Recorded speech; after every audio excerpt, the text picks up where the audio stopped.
믿음의 사람 모세를 통해 일하시는 하나님은 스스로 하나님 되심을 나타내 보이시며 이스라엘을 향한 그의 사랑을 보이십니다.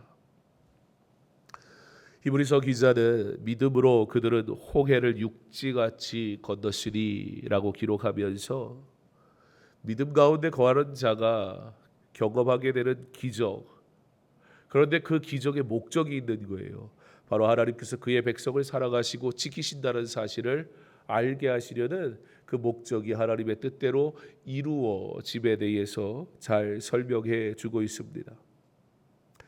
오늘 보이지 않는 하나님을 보는 듯 사는 삶의 절정이라고 할 수 있는 홍해를 건너게 하시며 그의 백성을 구원하시는 하나님의 그 사랑의 일들, 그 기록된 말씀을 통해 오늘도 은혜에 나누기를 소망합니다.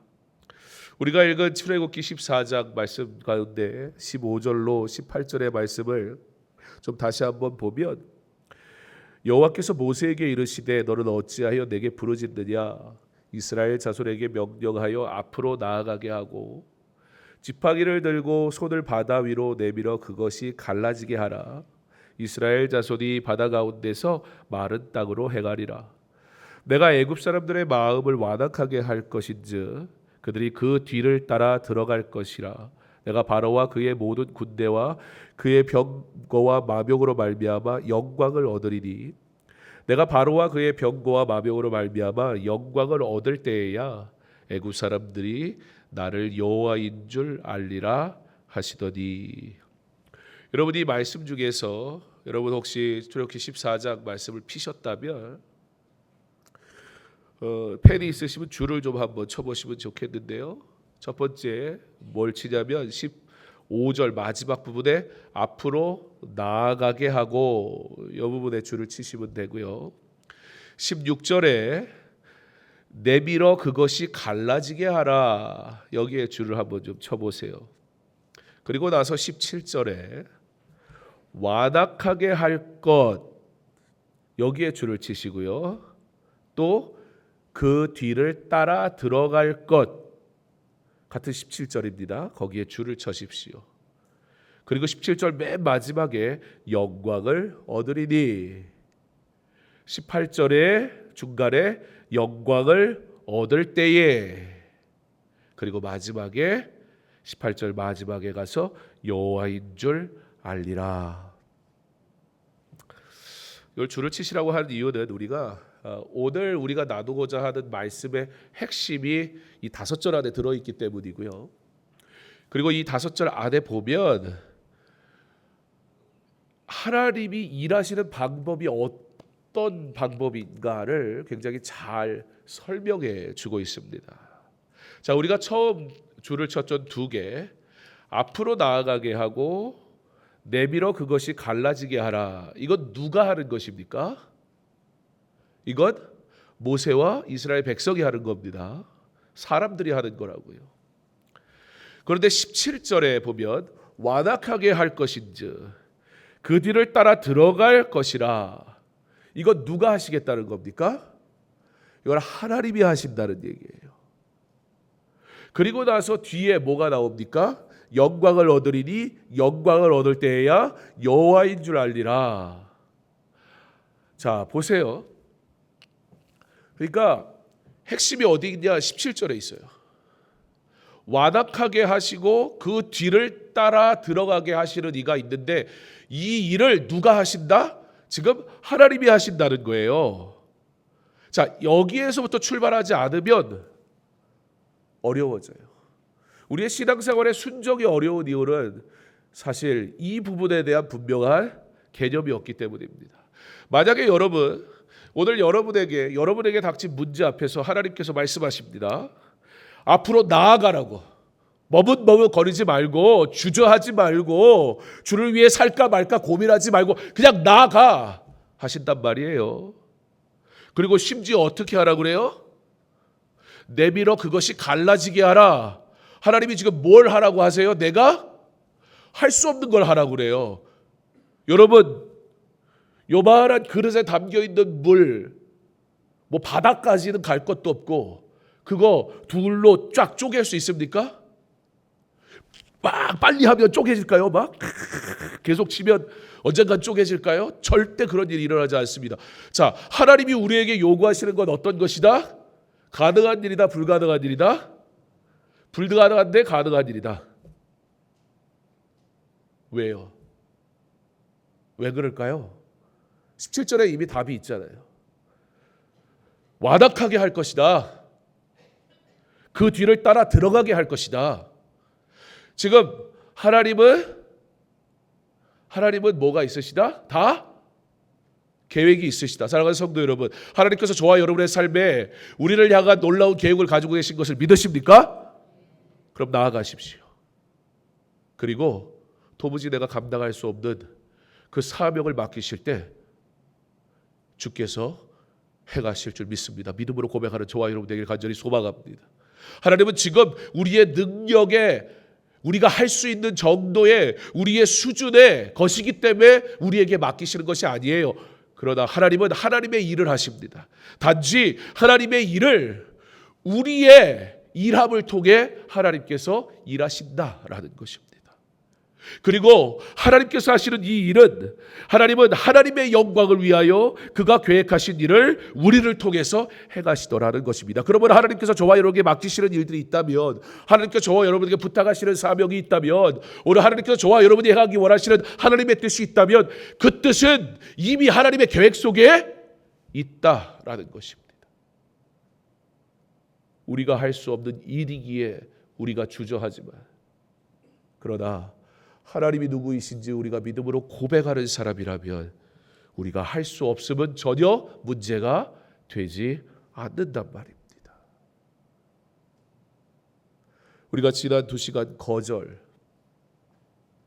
하나님의 것이 아닌지 보고 이게 하나님의 것이지 아니라면 먼저 거절하는 일부터 해야 됩니다라는 말씀을 드렸습니다.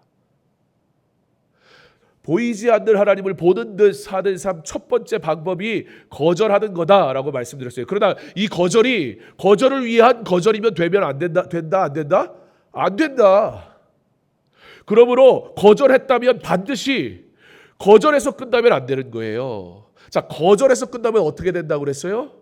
거절해서 끝나면 내 의가 드러나요.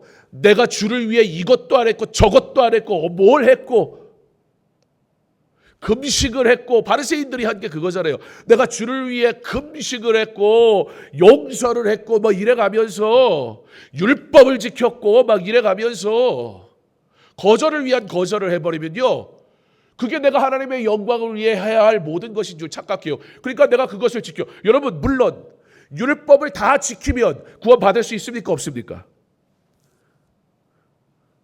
율법을 다 지키면 구원받을 수 있습니까? 없습니까?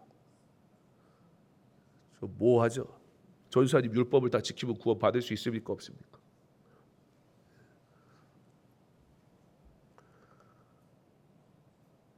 왜냐면 우리는 율법 소리만 나오면은 어이 막 이래요. 근데 여러분, 그거 참 이상하지 않아요? 율법은 누가 주신 거예요? 하나님이 주신 거잖아요. 여러분, 율법을 다 지키면 구원을 받겠죠. 문제는 뭐예요? 이 세상에 그 율법을 다 지킬 사람이 있어요, 없어요? 없어요. 그래서 율법으로 구원을 받을 수가 없는 거예요. 율법으로 구원을 받지 못하는 이유는 나한테 있는 거지 율법에 있는 게 아니라고요. 근데 율법으로 구원을 못 받는다 그러니까 무슨 율법이 무슨 잘못인 줄 자꾸 이상한 방향으로 간다. 그러니까 우리 성경을 아는 듯 몰라요, 잘. 여러분, 완악하게 할 것인지 그 뒤를 따라 들어갈 것이라. 여러분, 지금 모세를 통해 이스라엘 백성에게 주시는 하나님의 명령은 누가 봐도 할 수 없는 일인 건 맞는데, 중요한 건 뭐냐? 이 명령을 주시는 하나님이 그러니까 너가 알아서 해라고 말씀을 한 게 아니라 내가 그렇게 할 거야 라고 말씀하신다는 거예요. 그런데 내가 그렇게 하는 걸 너 한번 해봐. 뭐 하시겠다는 거예요? 너를 통해 내가 일하겠다, 그 소리예요. 나의 실력하고 상관이 없어요. 하나님께서 강서중앙교회에 장경원 목사를 보내실 때는 실력이 좋아서 보내시지 않았을 거 아니에요. 그러니까 장경원 목사가 강서중앙교회에서 목회를 하려면 뭘 해야 돼요? 하나님의 일을 해야 돼요. 하나님이 일하셔야 돼요. 하나님이 일하시지 않는 일을 하는 순간 저는 강서중앙교회를 말아먹을 거예요. 왜요? 저는 강서중앙교회를 감당할 능력이 없으니까요. 근데 사람의 일을 해요? 내가 잘하는 걸로 해요? 그게 뭐 하는 겁니까? 하나님의 일을 해야지요. 그래서 언제나 우리는 뭐부터 하는 거다? 거절부터 하는 거다. 이거 하나님이 기뻐하시나? 하나님이 영광 받으시나? 하나님의 뜻인가? 아니라는 판단이 있으면 거절하는 거예요. 안 하는 거예요. 내가 아무리 잘해도.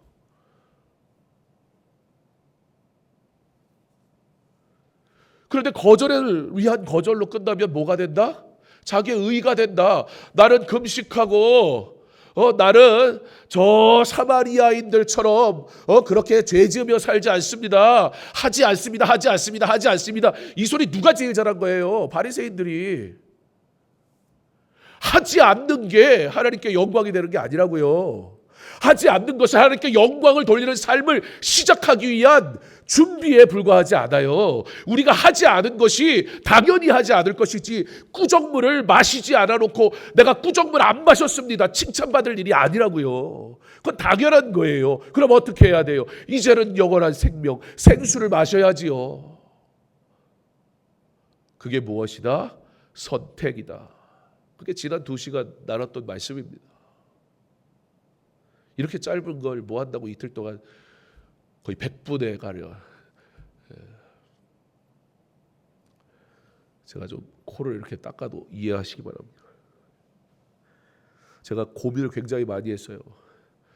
양쪽 콧구멍에다가 휴지를 박아놓고 그냥 쓰면 오늘 부흥회는 재미는 있겠다 생각은 들었지만 그래서 마스크를 쓰고 올까. 근데 이 마스크 쓰고 설교할 생각하니까 숨 넘어갈 것 같아서 안 될 것 같아요. 코도 트리머 갔는데. 그래서 최대한 그래서 코에 약도 뿌리고 콧물이 줄줄줄 계속 흘러가지고 제가 월요일 날 왜 갑자기 목이 이렇게 갑자기 부흥사 목소리가 되려고 그러나 부흥회라서 그런가 그랬더니 그게 아니고 감기 기운이 있었던 거라고요. 그래서 오늘은 좀 많이 힘들었어요. 오전에 두통이 오고 그래서 콧물이 멈추질 않아가지고 근데 지금은 많이 좋아졌습니다. 예. 그래서 위에서 기도해 주는 또 저희 동기들도 있고 해서 나 오늘 부흥회 설교해야 되는데 기도해 달라 부탁해놓고 그러고 섰는데 대신 좀 코를 자꾸 닦아도 더러워 그러지 마시고 흐르는 거 그렇다고 떨어뜨릴 수는 없잖아요. 그게 더 더러울 것 같으니까 더러운 얘기는 그만하고 하나님의 일은 아주 단순해요. 보세요. 하나님의 일을 복잡하게 보는 건 우리라고요. 15절하고 16절 앞으로 나아가라. 지금 나갈 데가 없는데 어딜 가라는 얘기예요. 그랬더니 하나님이 그럼 바다를 갈라 그러시는 거예요. 이건 또 무슨 헛소리예요. 여기에서 우리의 신앙이 멈춰 있으니까 예수 믿는 게 괴롭다고요. 하나님의 음성을 들어야 합니다. 뭐라고 그러세요? 내가 애굽 사람들 완악하게 만들 거야. 흥분하게 만들고 지가 잘난 줄 알게 만들고 너희들 한 방에 다 끝낼 거라고 아주 자신 있게 교만하게 만들 거야 내가. 그리고 그 물 갈러 알았지? 그 갈라진 물로 너희들 걸어갈 건데 걔네들도 쫓아올 거야. 하나님 뭐라 그러세요? 도무지 우리가 할 수 없는 일을 하나님이 요구하시는데 하나님은 이미 그 일을 위해 우리에게 맡기신 그 일을 위해 완벽한 계획을 가지고 계시다. 그러니 하나님이 시키시죠. 하나님도 우리한테 못 맡겨요. 우리 누구보다 우리를 잘 아시는데 그냥 내가 알아서 하기를 하나님 맡기시면 하나님 잠이 안 올걸요. 이걸 어떡하나. 저 녀석한테 맡겨놓고 이걸 어떡하나. 근데 하나님이 이미 다 계획하고 계시고 맡기셔. 그럼 왜 맡기실까요? 우리가 아이들에게 일로 와봐라 그래 이거 한번 해봐. 이게 무슨 얘기예요? 잘하나 못하나 보겠다는 얘기 아니죠. 너도 한번 해보라는 거예요. 실수해도 괜찮다는 거예요. 너 실력이 없어도 상관없다는 거예요. 수습은 내가 다 할 거니까 너도 한번 해봐. 그래서 경험을 쌓는 거예요. 해보다 보면 능력이 생겨요. 그런데 이 모든 일의 이유가 무엇이다? 영광을 얻으리니 바로와 그의 모든 군대, 이방 사람들이 하나님이 누구신지 보여주시겠다는 거예요. 영광을 얻을 때에 그 애굽 사람들이 내가 여호와인 줄 알 거야.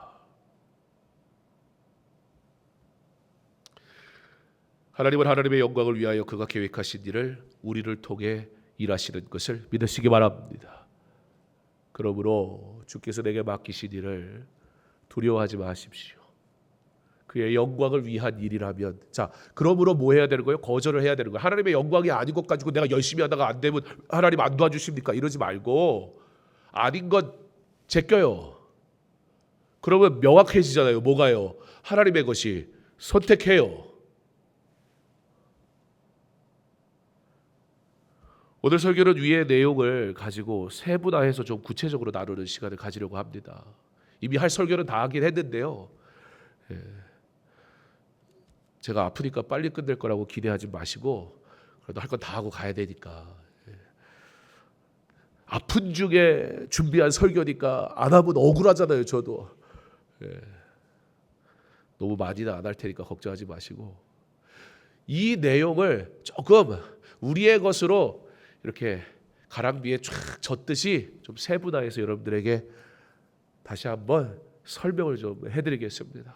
이번 부흥회에 드린 말씀 하나하나가 여러분의 삶에 좀 이렇게 깊이 새겨졌으면 좋겠습니다. 제가 하는 설교가 여러분의 삶에 새겨진다는 얘기가 아니라 모세를 통해 일하신 그 하나님의 놀라우신 우리를 향한 일들이 나를 향한 하나님의 계획이 멋있게 한번 새겨지는 그런 부흥회로 삼으셨으면 좋겠습니다. 자, 모세를 통해 이스라엘로 하여금 앞으로 나아갈 것을 명령을 하세요. 자, 이제 부담 없죠? 이 명령이 나한테 저런 거 부탁하시면 안 되는데 이제 그러면 안 됩니다, 여러분. 하나님 내게도 말씀하옵소서. 그런데 문제는 뭐예요? 이 명령은 믿음이 없으면 불가능한 일이었어요. 내가 노력한다고 할 수 있는 일이 아니었어요. 바다로 나가래요. 이해할 수 없는 거였어요. 뒤에는 애굽 군대가 쫓아와요. 그런데 여러분 애굽 군대가 쫓아오니까 바다로 가야 할 것 같지만 사실 여러분이 만약에 그 현장에 있는데 하나님이 아무 말씀도 하시지 않는다면 여러분 어떤 선택을 하겠습니까? 저라면요 바다에서 뒤로 돌 것 같아요. 아니 바다로 가면 그냥 죽는 거잖아요 이거. 그럼 싸우다가라도 멋지게 죽어야 되지 않겠어요? 그게 우리가 할 수 있는 선택에 다라고요. 생각해 보면 애국 군대가 무서운 건 맞는데 그렇다고 바다로 가는 이 애국 군대하고 맞서는 게 상식적이라고요. 그나마 이걸 우리는 뭐라고 해요? 보이는 것을 판단하는 삶이라고 얘기해요. 우리는 보여지는 것에서 판단할 수밖에 없어요. 보여지는 것에서 선택할 수밖에 없어요. 그래서 거절을 먼저 하라는 거예요. 그 거절을 안 하면 우리의 보여지는 것을 선택을 하게 되니까 뭐가 옳은지 판단하기가 어려워요. 그래서 하나님의 것이 아닌 것을 거절을 제껴놓고 남은 게 이거니까 이걸 선택하는 거예요. 하나님의 것을. 그래야 보이지 않는 하나님을 보이는 듯 살아갈 수 있지요. 어떻게 내 눈에 빤히 보이는데 안 본 척을 할 수가 있습니까? 바다가 있고 애굽 군대가 있는데 누가 봐도 그 중에 하나 선택하라고 그러면 애굽 군대와 맞서는 거 뭐 막 이러다가 그래도 사람이 많으니까 이 사람 저 사람 죽다가 나 하나 살지도 모르잖아요. 어쩌면. 근데 바다는 그냥 다 죽는 거예요. 들어가면. 자, 우리는 보여지는 것을 상식적으로 선택할 수밖에 없어요. 근데 그게 위기의 순간이라면 더 그렇겠죠. 그래서 거절해야 돼요. 그럼 선택이 분명해지잖아요. 자, 애굽을 향해 뒤돌아서야 된다는 게 우리의 상식, 보여지는 판단입니다. 문제는 뭐예요? 우리가 보는 것이 우리의 판단이 문제가 많다는 게 문제예요. 우리의 눈. 예전에 이거 말씀을 한번 드린 적이 있는데, 자, 우리의 눈이 그렇다면 정말 얼마나 신뢰할 만한 것일까? 여러분 질문을 하겠습니다. 진찬이에게 질문을 할게요. 진찬아, 하늘은 무슨 색이야? 예. 하늘은 무슨 색이야? 하늘색. 정답이죠. 기가 막힙니다. 이렇게 교회를 좋아하고 예배마다 나오는 사람은 똑똑해요. 진짜로요. 진짜에 똑똑하잖아요. 그죠? 진짜에 공부를 잘해요. 자기가 공부하는 거 비해 성적이 잘 나와요. 그리고 거기다 공부를 해봐. 난리 나요 이제. 왜? 진찬이는 아기 때부터 맨날 말씀 듣고 자랐거든요. 조는 것도 말씀 들으면서 졸고. 좀 전에 졸길래 제가 지금 자꾸 얘기하는 거예요. 잠 깨라고. 근데 여러분 이건 진짜예요. 성경을 알고 자란 아이들은 달라요. 생각하는 게, 말하는 게 달라요. 성경을 배우고 어릴 때부터 자란 아이들, 우리 애들 잘 되라고 얼마나 돈을 투자를 합니까? 여러분 제가 분명하게 얘기하는데 그냥 성경을 한 100번만 읽히세요. 이 아이들이 기가 막히게 문장을 쓰고요, 기가 막힌 어휘력을 가지고 정말 멋있는 말을 할 줄 아는 사람이 됩니다. 어디 학원에서 안 가도 돼요. 이건 진짜예요. 정말이에요. 하늘은 무슨 색? 여기에 대해서 이견이 있는 분. 나는 내가 본 하늘은 그렇지 않더라. 자, 여러분 하늘은 정말로 무슨 색일까요? 이 질문을 해야죠. 하늘색이 아니니까 물어볼 거 아니에요. 하늘은 무슨 색? 예? 좀 얘기를 바꿔서 우주는 무슨 색? 우리가 여기서 바라보는 하늘이 우주잖아요. 아니에요? 저만 딴 세상 사나? 우주는 무슨 색? 안 가봐서 몰라요. 근데 뭐 대충 보면 우주는 무슨 색일 것 같아요? 엄마 옷이 무슨 색? 그래요. 그 색. 우주는 검은색인데 왜 우리가 보는 하늘은 이런 파란색이죠? 우리는 이걸 우리 눈의 왜곡 때문이다, 그렇게 얘기를 하는 거예요. 빛이 대기를 이렇게 통과해 들어오다가 여러 가지 공기 뭐 이런 등등의 입자를 이제 만나게 돼요. 빛이 쫙 들어오다가 이 공기가 막 있고 뭐 바람이 있고 막 이상 별의별 게 이제 막 있잖아요. 입자. 그럼 여기를 통과를 해야 되잖아요. 그러면 여러분 이 빛이 입자를 만들면, 과학 시간에 빛이 딱 이렇게 하면 이렇게 삼각형으로 생긴 크리스탈 같은 거에 빛이 쫙 하면 어떻게 돼요? 좀 전에 공부 잘한다고 그랬는데 못 맞히면 어떻게 돼요? 빛이 퍼져요. 산란을 해요. 그래서 빛이 여러 가지 색으로 비치는 겁니다. 이 공기의 분자들이 이 산란을 하게 될 때 이 빛이 짧은 빛의 파장이 있고 긴 빛의 파장이 있습니다. 그래서 짧은 파장의 빛은 보라색, 파랑색, 초록색. 긴 파장은 노란색, 주황색, 빨간색. 그런데 이 붉은색 계열보다 이 보라색은 무려 16배나 많이 산란이 된대요. 그러니까 많이 산란이 되는 빛이 우리 눈에 들어오겠죠. 그렇지 못한 빛은 이제 잘 안 보이고. 그러면 최소한 보라색으로 보여야 되는데 하늘이 무슨 색이라고요? 파란색으로 보이는데 왜 그럴까요? 산란된 빛 가운데는 보라색도 있고 파란색도 있고 초록색도 있는데 거기에서 우리 눈은 보라색을 잘 못 봐요. 그러니까 그 보라색이 안 보이고 뭐가 보여요? 그나마 잘 보이는 파란색이 보이는 거예요. 그러니까 우리는 뭘 본 거예요? 그냥 내 수준에서 보여지는 걸 본 거예요. 그리고 우리는 뭐라고 써요? 하늘은 파란색이다. 우리끼리 있을 땐 진리예요. 그죠? 그래서 천국에 가서 천국문 들어가는데 하나님이 퀴즈 내실지도 모르잖아요. 하늘은 무슨 색? 그러면은 이제 파란색이요. 그럼 하나님 뭐라 그러실까요? 어디서 왔냐? 강서중학교에서 왔는데 너 부흥회 안 갔구나. 다 들키는 거예요 이제. 여러분 이걸 우리가 뭐라고 한다? 보이는 것을 본다. 보이는 대로 본다. 그게 우리다. 내가 봤으니까 진리입니까? 아니에요. 나의 연약함 속에 보인 것만큼만 본 거지. 우리가 어찌 하나님의 위대하심을 보며 우리가 어찌 하나님의 일하심을 보며 우리가 하나님의 어찌 놀라우심을 볼 수가 있습니까? 근데 자꾸 내가 보이는 만큼 믿으려고 그래. 내가 아는 만큼 믿으려고 그래. 그게 문제라고요. 과학적으로도 우리의 눈이 얼마나 신뢰할 수 없는 것인지 입증이 된단 말입니다. 그럼에도 불구하고 사람들은 여전히 보이는 것만 믿으려고 그래요. 보이는 것만 의지하려고 그래요. 우리의 육체의 눈은 장애물을 볼 뿐이에요.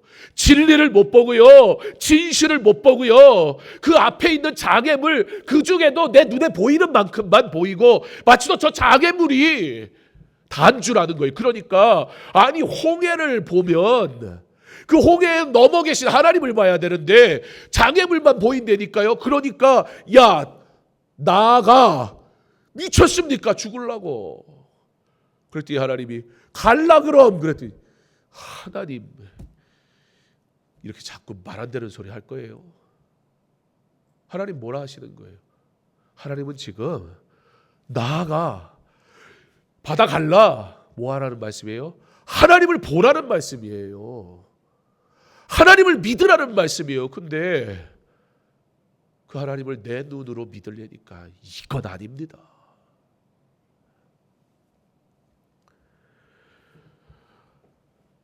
우리의 육체의 눈은 장애물을 보게 하지만 그러나 영적인 눈은 그것을 극복하게 해요. 그래서 깨어 있어야 되는 거예요. 그러면 우리의 믿음의 눈으로 우리의 삶을 바라봐야 합니다. 보이지 않는 하나님을 보는 듯 산다. 바로 이 뜻이에요.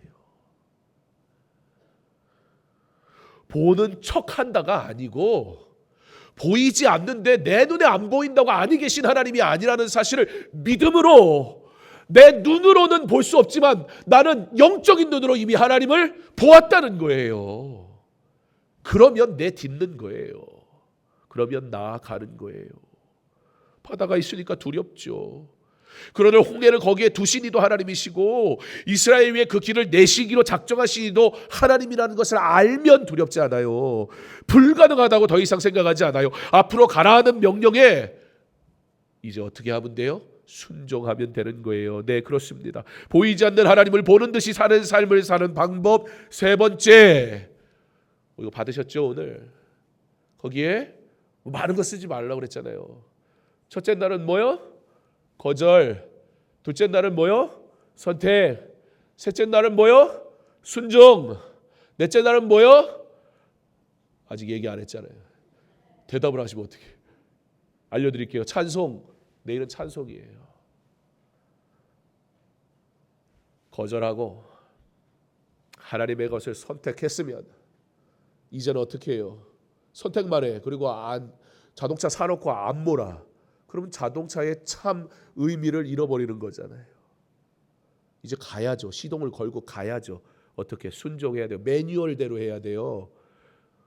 나는 내 맘대로 운전할까요? 그리고 막 후진 기어 넣고 왕 밟으면서 왜 전진을 안 하는 거야? 이러면 안 되잖아요. 전진을 하려면 어떻게 해야 돼요? 1단을 놓든 드라이브에다 놓든 시키는 대로 해야 차가 갈 거 아니에요. 상식 아닙니까?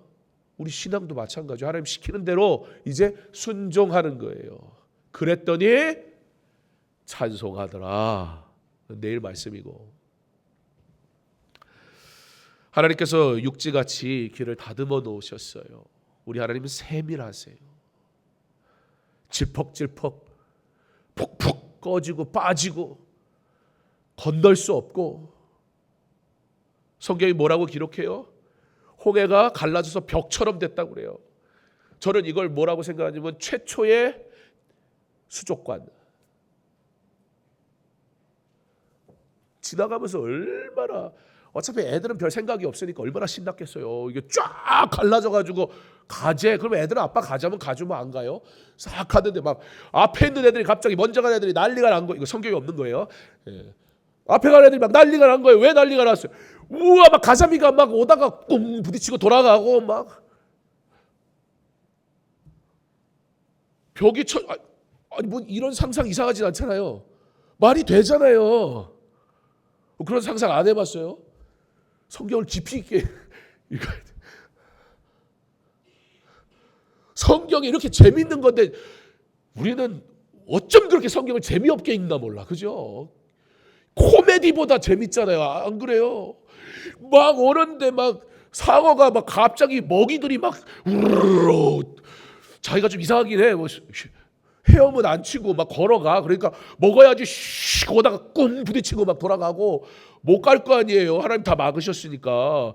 애들은 막 그거 보고 막 배꼽 빠지고 막 즐겁고 눈치 없이 아빠 빨리 가자 그러는데 이놈들 아빠 나 이거 볼래 막 이럴 애가 있었을지 모르죠. 어디 가나 저 같은 애 하나씩은 있으니까.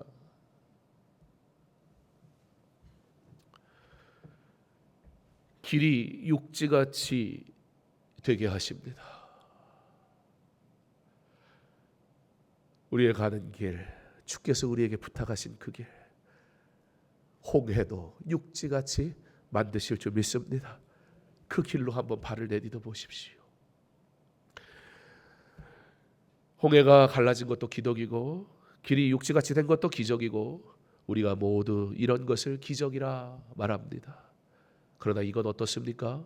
내가 숨쉬는 것도 기적이고 내가 주의 자녀가 된 것도 기적입니다. 그렇지 않습니까? 당연히 여기는 것은 기적인 줄 모르며 우리가 살아갈 뿐입니다. 우리의 삶에 기적이 없어서가 아닙니다. 기적을 행하셔도 그 기적을 하나님의 영광으로 나타낼 줄 모르는 우리의 어리석음이 문제입니다. 우리는 다른 기적을 구할 뿐입니다. 하나님이 주시는 기적이 우리에게 이미 임하였건만 그 기적을 기적이라 고백하지 않으며 살아갈 뿐입니다. 하나님 앞에서는 홍해를 가는 것과 우리로 숨쉬게 하는 것과 별반 차이 없는 일이에요. 하나님 입장에서 뭐가 더 어렵고 쉽고의 문제가 아니라고요. 하나님을 나의 수준에서 나의 눈으로 보지 마십시오. 아브라함은 갈 바를 알지 못하였지만 하나님께서 떠나라고 하실 때 고향을 떠났습니다. 이스마엘을 내어 쫓으라 하실 때 내어 쫓았습니다. 백세에 얻은 이삭을 바치라고 할 때 바쳤습니다. 못할 일, 이거 말도 안 되는 일이에요. 인간적으로 보면 물론 이런 아버지가 다 있어요. 아들을. 그러나 그와 같이 한 이유는 뭐예요? 그 문제 넘어 계시는 하나님을 보기 때문에 하나님의 명령은 하나님은 어떻게 하신다? 하나님이 내게 맡기신 이 사역은 하나님이 내게 맡기신 사명은 하나님이 뭐 하신다? 일하신다. 어떻게? 먼저 일하신다. 내가 못하는 거하고 아무 상관이 없어요. 내 인생에 닥쳐온 애굽의 군대는 무엇이며 내 삶에 놓인 홍해는 무엇입니까? 내 삶이 흉흉한 바다 가운데 있을 그때에 앞으로 나아가라 하나님이 내게 주시는 명령 앞에 나는 어떻게 반응하고 있습니까? 오늘 우리 앞에 놓인 문제 가운데서 우리가 하나님을 먼저 찾을 수 있기를 간절히 소망합니다. 그리고 하나님의 음성을 듣기 원합니다. 하나님께서 앞으로 나아가라고 하실 때 그의 영광을 위하여 그의 능력을 의지하여 그가 인도하실 줄 믿음으로 앞으로 나아가는 순종의 믿음이 있는 저와 여러분 되기를 간절히 소망합니다. 그리고 19절에 이스라엘 진 앞에 가던 하나님의 사자가 그들의 뒤로 옮겨가매 구름 기둥도 앞에서 그 뒤로 옮겨 애굽 진과 이스라엘 진 사이에 이르러서니 저쪽에는 구름과 흑암이 있고 이쪽에는 밤이 밝음으로 밤새도록 저쪽이 이쪽에 가까이 못하였더라. 모세가 바다 위로 손을 내밀매 여호와께서 큰 동풍이 밤새도록 바닷물로 물러가게 하시니 물이 갈라져 바다가 마른 땅이 된지라. 자, 이제 바다가 육지가 되게 하기 전에 먼저 뭐가 돼야 돼요? 쫙 갈라져야 돼요. 근데 하나님이 일하신다는 사실을 아주 구체적으로 보여주세요. 뭘 통해서? 구름을 통해서. 여러분, 구름은 하나님의 임재를 의미합니다. 그리고 이스라엘이 출애굽한 이후에 구름은 어떤 역할을 했습니까? 그들이 가야 할 길을 인도하는 역할을 했습니다. 그런데 가야 할 길이 막혔어요. 구름이 앞으로 가버리면 쫓아가면 바다에 빠져 다 죽어요. 근데 그 구름이 지금 어떻게 했다고 그래요? 말씀에? 그 구름이 자리 이동을 합니다. 이스라엘을 인도하던 그 구름이 갑자기 이스라엘의 진과 이스라엘 백성들이 있는 이 부분과 뒤에 쫓아온 애굽 군대가 그 진 사이에 구름이 딱 가로막는 거예요. 그래서 애굽 군대가 이스라엘을 쳐들어올 수 없게 하셔요. 얼마큼의 시간을 주신 건지는 잘 모르겠어요. 성경에 없으니까 더 상상을 할 수는 없습니다. 그런 생각도 해봤어요. 주저하는 모세와 이스라엘을 하나님이 기다려주시나? 모르겠어요. 왜냐하면 저라는 사람을 생각해 보면 이 말도 안 되는 명령 앞에 아니 뭐 바다를 갈라본 적이 있어야지. 수영장물도 못 가르는데 주저했을 것 같아. 근데 뒤에 보니까 나를 인도하시는 그 하나님의 상징인 구름이 애굽 군대를 딱 막아서고 있는 거예요. 든든한 거예요. 하나님이 나와 함께 하시는구나. 그렇다면 하나님이 내게 주신 명령이라면 하나님이 하실 거 아니에요. 이건 고민의 문제가 아니잖아요. 내 실력의 문제가 아니잖아요. 애굽이 아무리 달려들어도 아무리 문제가 우리의 삶에 잡아먹을 듯 쫓아와도 여호와의 구름이 그 문제와 우리 사이에 딱 버티고 서면 꼼짝 못합니다. 그리고 그 문제를 바라보며 갈르라는 거예요. 나아가라는 거예요. 왜? 내가 여호와인 줄 알게 하시려고. 나의 문제를 통해 하나님께서 하나님만이 나의 하나님이십니다 고백하게 하시려고 주시는 문제라면 담대하십시오. 문제 앞에 우리는 떠나가는 게 아닙니다. 문제 앞에 우리는 낙심하고 하나님으로부터 멀리 가는 게 아니 더 적극적으로 하나님 앞에 나아가는 겁니다. 하나님의 임재의 상징인 구름이 그들의 갈 길을 인도해주던 구름이 그들의 뒤로 물러서서 애굽을 탁 막아 이스라엘을 보호합니다. 구름으로 인하여 그 구름이 쫙 거치니까요. 홍해가 있지만 이제 확 구름 때문에 가려 있었던 그 빛이 쫙 환하게 구름이 뒤로 물러가고 나니까 이스라엘에게는 광명이 구름이 뒤로 가가지고 애굽을 딱 막으니까 애굽 군대에게는 흑암이 임하게 되는 거예요. 이 세상을 사는 성도의 삶이 이러합니다. 하나님께서 지키시고 보호하시는 그의 백성이 사는 삶이 이렇습니다.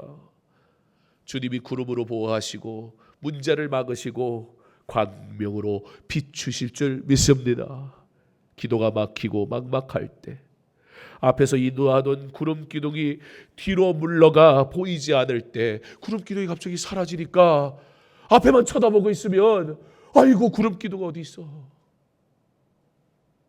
그러니까 하나님 안에 계신 것 같단 말이에요.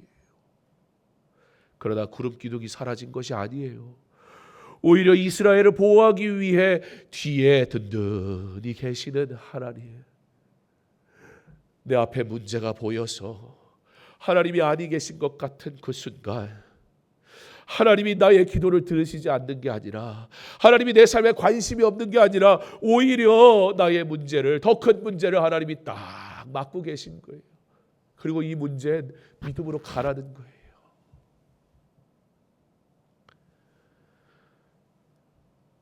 우리를 결코 외면하지 않으시는 하나님을 믿으십시오.